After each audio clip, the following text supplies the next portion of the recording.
नमस्कार दोस्तों, जय हिंद, वंदे मातरम। मैं आपके साथ जयसवाल सर। आप सभी का स्वागत अभिनंदन है टीटी फैमिली, टीचर्स फैमिली, शिक्षकों के परिवार जयसवाल कोचिंग सेंटर पर, पावर्ड बाई शिक्षा ही प्रकाश है। दोस्तों, आज की क्लास में हम बात करने वाले हैं सीटेट दिसंबर 2022 का एग्जाम 23 का है। और इसके पहले आप सभी को पता है प्रीवियस के ईयर के जो पेपर होते हैं उसका बहुत इंपॉर्टेंट होता है। तो 16 दिसंबर 2021 का सॉल्व पेपर हम करेंगे। और सॉल्व पेपर में बाल विकास, CDP, child development and pedagogy करने वाले हैं। पूरे 30 के 30 प्रश्न करने वाले हैं। बाल विकास में शिक्षक भर्ती में सिलेक्शन पाना है, सीटेट एग्जाम को क्रैक करना है तो एक बार इस वीडियो को जरूर देखेगा। और इसके पहले जो है आपके ईवीएस के और साथ ही साथ मैथ्स के सॉल्व पेपर यहाँ पे कंप्लीट कर चुके हैं, जिसका आई बटन पे यहाँ पे ऑलरेडी आपको लिंक दे दिया गया है। तो चलिए देर न करते हुए शुरुआत करते हैं। आपके पेडागोजी की बात करेंगे और ये पूरा पेपर, आपका पूरा पेपर सोल्यूशन करेंगे, ए टू जेड बात करेंगे। तो चाइल्ड डेवलपमेंट एंड पेडागोजी में पहला प्रश्न क्या पूछा गया था कि निम्नलिखित में से कौन सा कथन है व्यक्ति के विकास की प्रक्रिया के बारे में सही दिया गया है। तो राइट ऑप्शन यहाँ पे हो जाएगा, विकास की प्रक्रिया में सांस्कृतिक विविधताएं होती है। सी वाला ऑप्शन सही हो जाएगा। जो सीबीएसई ने जो आंसर सही माना है वही आंसर हम यहाँ पर भी आपको करने वाले हैं, बताने वाले हैं। इनमें से कौन सा प्रश्न बच्चों के विवेचनात्मक चिंतन को बढ़ावा देने का उदाहरण है।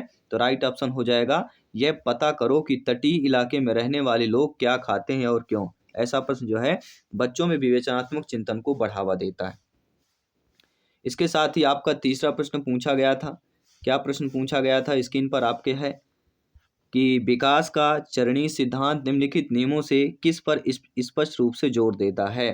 तो विकास का जो चरणीय सिद्धांत है वह विकास की अनिरंतरता नियमों को स्पष्ट रूप से जोड़ देता है, क्योंकि विकास का चरणीय सिद्धांत जो होता है अनिरंतरता पर बल देता है, क्योंकि विकास के असतत दृष्टिकोण का मानना है कि लोग जीवन में ऐसे चरणों से गुजरते हैं जो गुणात्मक रूप से एक दूसरे में भिन्न होते हैं।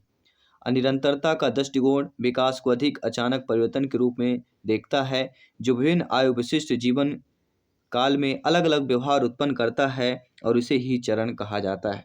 चौथा प्रश्न आपके स्क्रीन पर है जो पूछा गया था कि निम्न में से कौन सा जो है कारकों द्वारा विद्यालयों में बच्चे का अधिगम से जुड़ाव प्रभावित होता है। तो इसका राइट ऑप्शन क्या हो जाएगा, आपका जो आंसर होगा वह होगा सी, यानी कि पहले क्या होगा, पारिवारिक समाजीकरण होता है। इसके बाद होता है समकक्षी संबंध होते हैं। इसके बाद होता है सांस्कृतिक मूल होते हैं। और चौथा दिया गया है कि बच्चों का आत्मसम्मान। ठीक है, तो सी वाला ऑप्शन हमारा सही हो जाएगा। ठीक है, पहला, दूसरा, तीसरा, चौथा, ये चारों जो है आपके चारों कारक द्वारा विद्यालयों में बच्चों का अधिगम से जुड़ाव प्रभावित होता है। अगला प्रश्न पूछा गया था कि जीन पियाजे के अनुसार पूर्व संक्रियात्मक चरण में बच्चे में निम्न से क्या कर पाते हैं। तो पूर्व संक्रियात्मक जो स्तर होता है द्वितीय अवस्था कहलाती है, जो 2 से लेकर 7 वर्ष तक की अवस्था होती है। इस अवस्था में जो है जीन पियाजे जी के अकॉर्डिंग बच्चे क्या कर पाते हैं। तो इस अवस्था में बच्चे जो है आपके क्या कर पाते हैं, प्रतीकात्मक खेल खेल पाते हैं। ठीक है, बी ऑप्शन यहाँ पे सही हो जाएगा। इसके साथ ही आपका अगला प्रश्न जो है पूछा गया था। क्या प्रश्न पूछा गया था कि एक छोटी बालिका प्रतीकात्मक खेल कर पाती है पर अभी दूसरे व्यक्ति का दृष्टिकोण नहीं समझ पाती है, और वह अपनी पकड़ से बाहर की घटनाओं की वजह से आसानी से परेशान हो जाती है। तो जीन पियाजे जी द्वारा सुझाए चरणों में से कौन सा चरण इस बालिका के वर्तमान स्तर को इंगित करता है। तो वह हो जाएगा पूर्व संक्रियात्मक अवस्था, जो हम बात कर चुके थे। उल्टा पूछ लिया गया, वहाँ पे पूर्व संक्रियात्मक पूछा गया तो प्रतीकात्मक हो गया, और यहाँ पे प्रतीकात्मक खेल पूछा गया तो पूर्व संक्रियात्मक हो जाएगा। ठीक है, केवल प्रश्न को उलट पलट दिया गया, क्योंकि सभी लोग जानते हैं जीन पियाजे जी की पहली अवस्था संवेदी गामक अवस्था कहलाती, जन्म से 2 वर्ष। पूर्व संक्रियात्मक अवस्था 2 से 7 वर्ष। मूल संक्रियात्मक अवस्था 7 से 11, और औपचारिक या अमूल संक्रियात्मक अवस्था 11 से लेके 15 वर्ष तक की अवस्था की बात करेंगे। अगला है प्रश्न पूछा गया, निम्न में से अभिलक्षण कोहल वर्ग के नैतिक विकास के मॉडल में सम्मिलित है। ये जो लक्षण दिए गए हैं आपके 4, इन लक्षणों में से जो कोहल वर्ग के नैतिक विकास का मॉडल है, कौन सा लक्षण जो आपका सम्मानित है। ठीक है, तो यहाँ पे जो राइट ऑप्शन सीबीएसई ने माना है इसका, आइए देख लेते हैं क्या इसका राइट आंसर माना गया है। इसका राइट आंसर माना गया है कि अभिलक्षण जो नैतिक विकास के चरणों का स्वरूप सार्वभौमिक होता है ऐसा विलक्षण कोहलबर्ग के नैतिक विकास मॉडल में सम्मिलित है। कौन सा? नैतिक विकास के चरणों का स्वरूप सार्वभौमिक होता है। क्या होता है? इस प्रकार से होता है, सार्वभौमिक होता है। ठीक है, चलिए अगले प्रश्न की बात कर लेते हैं। क्या पूछा गया था? लेव वाइगोस्की के अनुसार निम्न में से किसके लिए समीपस्थ विकास क्षेत्र का इस्तेमाल करना चाहिए? किसके लिए करना चाहिए? तो अध्यापन और मूल्यांकन के लिए करना चाहिए। किसके लिए करना चाहिए दोस्तों? लेव वाइगोस्की का समीपस्थ विकास का सिद्धांत जो है अध्यापन और मूल्यांकन के लिए। पहला ऑप्शन यहाँ पे सही माना गया है। इसी के साथ हम बात करेंगे अगले प्रश्न की, जो एग्जाम में पूछा गया है। एक विशिष्ट संप्रत्यय को पढ़ाने हेतु एक अध्यापिका जो है बच्चे को आधा हल किया हुआ उदाहरण देती है। आधा हल किया हुआ, तो लेव वाइगोस्की के अनुसार अध्यापिका किस रणनीति का इस्तेमाल कर रही है? तो अध्यापिका जो है पाठ रणनीति का इस्तेमाल कर रही है, क्योंकि एक विशिष्ट संप्रत्यय पढ़ाने हेतु एक अध्यापिका बच्चों के आधा हल कर रही है। तो ऐसे में लेव वाइगोस्की के अध्यापिका पाढ़ या इसके फोल्डिंग आपने सुना होगा, उसे पाढ़ ही कहते हैं, रणनीति का इस्तेमाल कर रही है। इसके फोल्डिंग या पाढ़ एक प्रकार की शिक्षण प्रक्रिया है जिसमें बच्चों को दिए जाने वाले निर्देश की मात्रा तथा स्वरूप उनके विकास के स्तर के अनुरूप होता है। पाढ़ या इसके फोल्डिंग का तात्पर्य छात्रों को सीखने और समस्या समाधान के लिए दिए जाने वाले समर्थन या सपोर्ट से होता है। और सीबीएसई ने सभी विद्यार्थियों को इस प्रश्न का 52 अंक दिया था। ठीक है, इस प्रश्न का कौन सा अंक दिया था? 52 अंक दिया था, आप लोग समझ सकते हैं। अब बात करेंगे आपके अगले प्रश्न की। निम्नलिखित में से कौन सी अभिवृत्ति एक प्रगतिशील कच्ची माहौल के अनुसार होती है? तो वह आपकी कहलाती है आंसर निर्णय निर्धारण में बच्चों की सहभागिता, भयमुक्त अधिगम वातावरण की संरचना, विद्यार्थियों की व्यक्तिगत भिन्नताओं का ध्यान रखना। ABC तीनों। अध्यापक द्वारा बाह्य अनुशासन कायम रखने की प्रवृत्ति एक प्रगतिशील कच्ची माहौल के अनुसार नहीं है, क्योंकि प्रगतिशील शिक्षा का वह भाग है जो हर बच्चे की जो है क्षमता पर विश्वास रखती है। ठीक है, तो उपयुक्त प्रश्न के माध्यम से नहीं शब्द का प्रयोग न होने के कारण आयोग द्वारा जो है ABC तीनों विकल्पों को सही माना गया है। ठीक है, इसलिए इनका उत्तर डी माना गया है। अतः विद्यार्थियों की सुविधा को ध्यान में रखते हुए इस प्रश्न की व्याख्या अंग्रेजी के माध्यम से के अनुसार ही कर दी गई है। यहाँ पे यही पूछा गया है कि निम्नलिखित में से कौन सी आवृत्ति एक प्रगतिशील कच्ची माहौल के अनुसार नहीं है, ऐसा होना चाहिए। ठीक है, तो अध्यापक द्वारा बाह्य अनुशासन कायम करना। ठीक है, तो यहाँ पे आंसर तो अब ABC तीनों है, लेकिन नोट ये भी करना है कि नहीं शब्द का न होने के कारण जो है आयोग ने ABC तीनों विकल्पों को सही माना गया, जबकि अंग्रेजी माध्यम में नॉट का प्रयोग हुआ था, इसलिए इसका उत्तर डी माना। तो अंग्रेजी में डी माना गया है। ठीक है, क्योंकि अंग्रेजी में देखेंगे तो नॉट का प्रयोग यहाँ पे किया गया है, लेकिन हिंदी में नहीं दिया गया था। ठीक है, ये सारी चीज़ें हो जाती हैं। और देख लीजिए अंग्रेजी में यहाँ पे दिया गया है not have which of the following attitude, लेकिन यहाँ पे हिंदी में दे दिया गया है प्रगतिशील कच्ची माहौल के अनुसार है, जबकि नॉट यानी कि नहीं होना चाहिए।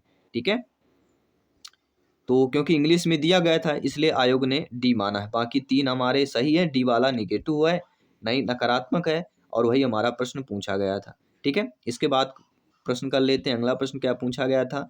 यह महत्वपूर्ण है कि कोई अध्यापक बच्चों को बुद्धिलब्धि के आधार पर स्थिर समूहों में पृथक ना करे, क्योंकि स्थायी नहीं होता। जो बुद्धिलब्ध संकल्पना है स्थायी नहीं होती है और बच्चों को चिन्हित करने के लिए जिम्मेदार हो सकती है। डी वाला ऑप्शन यहाँ पे सही हो जाएगा। ठीक है, चलिए बात करते हैं अगले प्रश्न की। अगला प्रश्न क्या पूछा गया था? हार्वर्ड गार्नर के सिद्धांत के अनुसार एक कक्षा में एक तरह तरह के अध्यापक रणनीतियों का इस्तेमाल होना है या होना जरूरी है।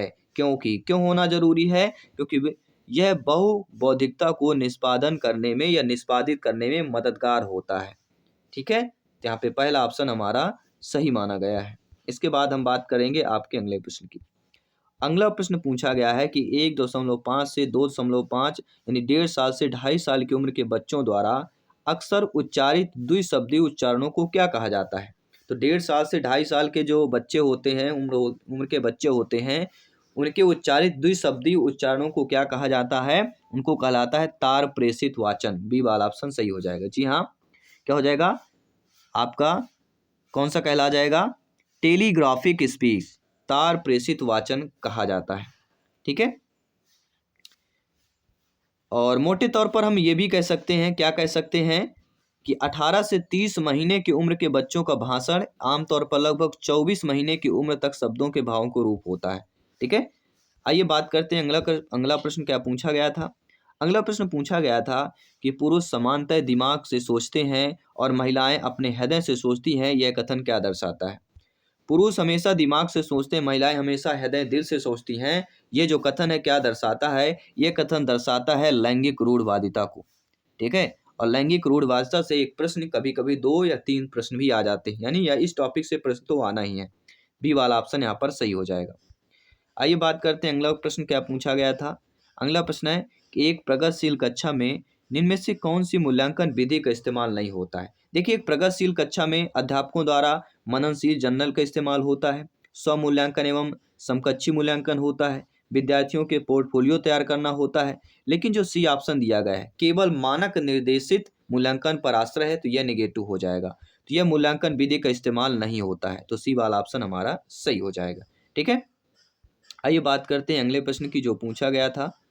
वंचित और हाशिए पर स्थित समूहों की भाषा और संस्कृत के स्कूली पाठ्यक्रम में समावेशित करने से एक अध्यापक का क्या सुनिश्चित कर सकता है। देखिए, वंचित और होशिये पर स्थित समूहों की भाषा और संस्कृत के स्कूलों में पाठ्यक्रम में समावेशित करना है, उसके लिए एक अध्यापक क्या सुनिश्चित करता है। एक अध्यापक जो है शिक्षा में सामता को सुनिश्चित करता है।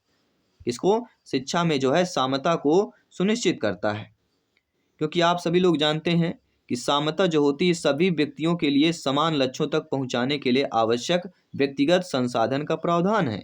दूसरे शब्दों में कह सकते हैं कि सभी छात्रों के लिए लक्ष्य और अपेक्षाएं समान हैं, लेकिन उन लक्ष्यों को प्राप्त करने के लिए आवश्यक सामर्थ्य छात्रों की जरूरतों पर निर्भर करता है। शिक्षा में समता समाज में शैक्षिक सफलता को जो है उसके परिणाम को मापता है, ना कि उसमें डाले गए संसाधनों को मापता है, तो केवल परिणाम को मापता है। ठीक है, अगला प्रश्न क्या पूछा गया था। अगला प्रश्न पूछा गया था कि पर्याप्त समर्थन प्रदान करने के बावजूद एक कक्षा में एक विद्यार्थी गणितीय क्रियाओं को समझने में निरंतर चुनौती का सामना करता है, तो यह गणितीय वैकल्प हो जाएगा, वैकल्प। ठीक है, पर्याप्त समर्थन प्रदान करने के बावजूद आप बच्चों को पर्याप्त समर्थन देते हैं हर प्रकार से, लेकिन एक कक्षा में एक विद्यार्थी गणितीय क्रियाओं को समझने में निरंतर चुनौतियों का सामना करता है, तो वह क्या कहलाएगा, गणितीय वैकल्य कहला जाएगा। ठीक है, आइए बात करते हैं अगला प्रश्न क्या पूछा गया था। अगला प्रश्न पूछा गया था कि एक समावेशी संस्था में एक सर्वबाधित विद्यार्थी की शिक्षा हेतु इनमें से कौन सी रणनीति प्रभावी नहीं होगी। तो सर्व यहाँ पे दिया गया है, सर्वबाधित विद्यार्थी के शिक्षा हेतु पूछा जा रहा है, तो वह हो जाएगा कौन सा। देखिए, सर्वबाधित के लिए वीडियो चलचित्रों के प्रदर्शन में उपशीर्षों का इस्तेमाल होना, पढ़ाते हुए अव्यक्त शारीरिक गतिविधियों और संकेतों का इस्तेमाल, संप्रेषण के साथ साथ शाब्दिक चित्तिक संप्रेषण के इस्तेमाल, ये तीनों प्रभावी होगा। लेकिन संप्रेषण हेतु मुख्यतः मौखिक माध्यम पर ही आश्रित रहना, ये आपका प्रभावित या ऐसी रणनीति प्रभावी नहीं होगी। अकॉर्डिंग टू क्वेश्चन यहाँ पे डी ऑप्शन माना गया है सही। आइए बात करते हैं अगला प्रश्न क्या पूछा गया है। आपकी स्क्रीन पर दिया गया अगला प्रश्न पूछा गया कि निम्नलिखित में से किस कक्षाई प्रक्रिया का विश्लेषण किसी अध्यापक के वंचित समूहों के प्रति गढ़ित गूढ़ पूर्वग्रहों या पूर्वाग्रहों को उजागर कर सकता है। और ये आपके 4 ऑप्शन स्क्रीन पर दिए गए हैं, पहला, दूसरा, तीसरा, चौथा। ठीक है, तो प्रश्न हमारा क्या पूछा गया है। प्रश्न पूछा गया है कि इनमें से किस कक्षाई प्रक्रिया का विश्लेषण किसी अध्यापक के वंचित समूहों के प्रति गढ़ित गूढ़ पूर्वाग्रह को उजागर करता है। वह है आपका लिंग, जाति और आर्थिक श्रेणी के आधार पर निर्धारित आसान व्यवस्था। पहला ऑप्शन यहाँ पे सही माना गया है। इसके बाद आपका अगला प्रश्न पूछा गया है, ये कक्षा में सृजनात्मकता को बढ़ावा देने के लिए विद्यार्थी को कैसे अवसर प्रदान करना चाहिए। आप सभी लोग भावी अध्यापक अध्यापिकाएं हैं, शिक्षक बंधु है, ज्ञानी सर्वव्याख्याता लोग हैं, तो कक्षा में सृजनात्मकता को बढ़ावा देना है, उसके लिए विद्यार्थी को कैसे अवसर देना चाहिए। उसके लिए विद्यार्थी को मौलिक खोज और सोच को बढ़ाने के अवसर देना चाहिए। बी वाला ऑप्शन सही माना गया है। इसके बाद आपका अगला प्रश्न पूछा गया है, एक संरचनात्मक कक्षा में बच्चों की संज्ञानात्मक सहभागिता को किस प्रकार सुशासित किया जा सकता है। तो किस प्रकार से सुशासित किया जा सकता है, आपके स्क्रीन पर आंसर है वह यह है कि पहले बच्चों के वार्तालाप द्वारा, अध्यापक के संवेगों द्वारा और बच्चों के सकारात्मक परस्पर संबंधों द्वारा। तो सी वाला ऑप्शन फर्स्ट, सेकंड, थर्ड तीनों द्वारा किया जा सकता है। आइए बात करते हैं अगले प्रश्न की जो एग्जाम में पूछा गया था।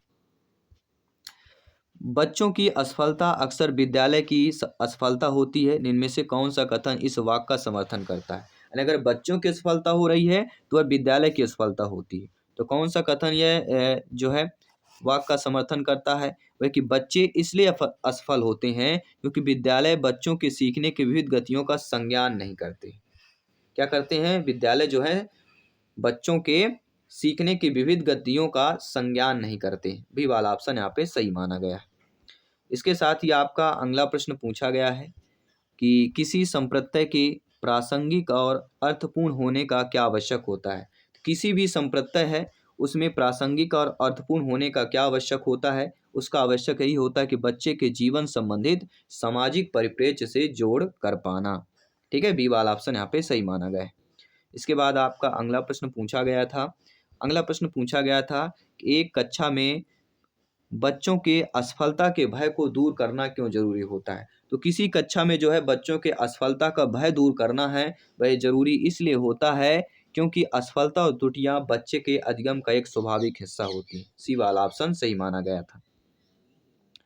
अगला प्रश्न क्या पूछा गया है? अगला प्रश्न पूछा गया है कि अक्सर यह तर्क दिया जाता है कि पुरस्कार देना अधिगमकर्ताओं को अप्रेरित करने का उत्तम तरीका नहीं है। उत्तम तरीका क्यों नहीं माना गया है? क्योंकि यहाँ पे ऑप्शन दिया गया है। उत्तम तरीका देखिए इसलिए नहीं माना गया है, आप लोगों की स्क्रीन पर देख पा रहे हैं किस लिए नहीं माना गया है, क्योंकि इससे आंतरिक अभिप्रेरणा क्षीण होती है। जी हाँ, अक्सर यह तर्क किया जाता है कि पुरस्कार देना अधिगमकर्ताओं को अभिप्रेरित करने का उत्तम तरीका नहीं है क्योंकि इससे क्या होता है, आंतरिक अभिप्रेरणा क्षीण होती है, कमी होती है। तो यहाँ पे पहला ऑप्शन सीबीएसई के द्वारा माना गया है। आइए बात करते हैं अगले प्रश्न की। अगला प्रश्न क्या पूछा गया था कि निम्न में से अभिलक्षणों का कौन सा दल उत्तम समस्या समाधानकर्ताओं को इंगित करता है? तो इनमें से अभिलक्षण ऐसा जो दल उत्तम समस्या समाधानकर्ताओं को इंगित करता है वह सृजनात्मक प्रतिक्रिया, अनम्रता की कमी और अपसारी चिंतन। पहला ऑप्शन यहाँ पे सही हो जाएगा। इसके बाद हम बात करेंगे आपके अगले प्रश्न की। अगला प्रश्न क्या पूछा गया था? अगला प्रश्न पूछा गया था कि शिक्षिका के विद्यार्थियों की खासकर सुविधा वंचित वर्ग के सफलता एवं असफलता के बारे में विचार अक्सर उनके सीखने व अभिप्रेरणा को प्रभावित करते हैं। इस संदर्भ में निम्न में से कौन सा कथन सही दिया गया है? आपके स्क्रीन पर कथन दिया गया है। इस संदर्भ में देखा जाए जो हमारा कथन सही हो जाएगा कि शिक्षक की अपेक्षाएं जो होती हैं बच्चों के सीखने को बेहद प्रभावित करती है। जो शिक्षक की अपेक्षाएं होती हैं वही जो है बच्चों के सीखने को बेहद प्रभावित करती हैं। यह जो है शिक्षिका के विद्यार्थी की सफलता एवं असफलता के बारे में विचार अक्सर उनके सीखने को अभिप्रेरणा को प्रभावित करता है। और वह कौन सा अभिप्रेरणा है? वह यह पहला है कि शिक्षक की जो अपेक्षाएं होती हैं वो बच्चों के सीखने को बेहद प्रभावित करती हैं। पहला ऑप्शन यहाँ पे सही माना गया है। इसके बाद आपका अगला प्रश्न क्या पूछा गया है? इसके बाद आपका अगला प्रश्न पूछा गया है कि शिक्षिका जो है कक्षा में सकारात्मक रूप से सीखने का वातावरण किस प्रकार सुनिश्चित कर सकती है?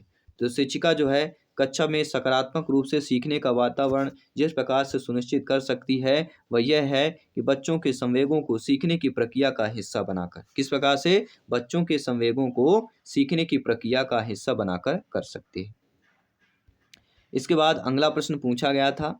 अगला प्रश्न क्या पूछा गया था कि क्या एक शिक्षक को कक्षा में एक सत्ताधारी व्यक्ति के रूप में देखा जाना चाहिए जिसे कोई चुनौती ना दे सके? ठीक है, तो यहाँ पे जो राइट ऑप्शन माना गया है कि नहीं, क्योंकि विद्यार्थी ऐसे शिक्षकों से प्रश्न पूछने से हिचकते हैं जिससे उनकी सांप्रदायिक स्पष्टता में कमी रह जाती है। ठीक है, तो यहाँ पे सी ऑप्शन सही माना गया है। और इस पेपर में 30वां प्रश्न क्या पूछा गया था? 30वां प्रश्न पूछा गया था कि कक्षा में परिचर्चा के दौरान एक शिक्षिका को विद्यार्थियों के गलत उत्तर का सही करना चाहिए। किस प्रकार से सही करना चाहिए? क्योंकि सभी जानते हैं कि बच्चों नहीं करना चाहिए, क्योंकि बच्चों को अभिव्यक्त करने के लिए प्रोत्साहित करना चाहिए बिना गलत होने के भय के। क्या प्रश्न पूछा गया है? कक्षा में परिचर्चा के दौरान एक शिक्षिका को विद्यार्थियों के गलत उत्तर सही करने चाहिए, नहीं करना चाहिए। क्यों नहीं करना चाहिए? सभी लोग बताइए। क्योंकि यहाँ पे आपका सीबीएसई ने माना है कि बच्चों को अभिव्यक्त करने के लिए प्रोत्साहित करना चाहिए, बिना गलत होने के भय के, कि बच्चा निष्फिक्र बता सके जो अपने ज्ञान, अपने समृद्ध द्वारा, अपने स्मरण शक्ति के द्वारा। तो ये रहे दोस्तों बाल विकास के हमने प्रश्न कर लिया। इसके बाद हम जो आपका अगला पेपर रहेगा उसको सॉल्व करेंगे। टोटल प्लेलिस्ट बना दिया गया है, ठीक है। तो सॉल्व पेपर 2021 का पूरा साल पेपर करने वाले हैं, डे बाय डे साल पेपर करेंगे। यानी जो 16 दिसंबर से आपके पूरे जनवरी तक का पेपर चला है, पूरे A to Z paper total solve करने वाले हैं। अगर ये सारे पेपर आपने सॉल्व कर लिया, सारे पेपर के आंसर आपने देख लिया, तो वादा करता हूँ आपके 60 से 70 नंबर यहीं से पक्के और कन्फर्म हो जाएंगे। जी हाँ, 60 से 70 नंबर कन्फर्म हो जाएंगे, ठीक है। मैं आपके साथ जयसवाल सर, मिलता हूँ आपके अगले पेपर पर। सभी मित्रों को जय हिंद, वंदे मातरम।